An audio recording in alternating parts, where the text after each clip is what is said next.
আল্লাহর নামে শুরু করিতেছি।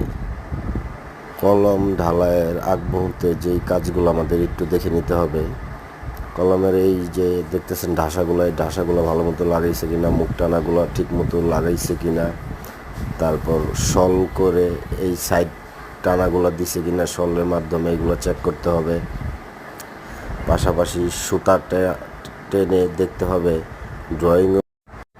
ড্রয়িং অনুযায়ী এই কলমগুলো বসানো হয়েছে কিনা।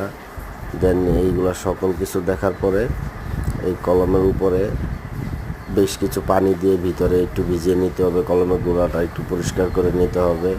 আর অবশ্যই কোনো ছিদ্র বা ফাঁকা আছে ঢালাই করার সময় যে পানি বের হয়ে যাবে এরকম কিছু থাকলে অবশ্যই এগুলো বন্ধ করে নিতে হবে, কেননা ঢালাইয়ের পানি যে একটু না বের হয় তার দিয়ে খেয়াল রাখতে হবে। এই যে আমাদের বিগত দিনের কলমগুলো দেখতে পারেন কত সুন্দর ফিনিশিং আসছে। আমরা সবসময় খেয়াল রাখি শল এবং সম্পূর্ণ কাজগুলো যে সুন্দরভাবে হয় এদিকে অবশ্যই খেয়াল রাখতে হবে। আর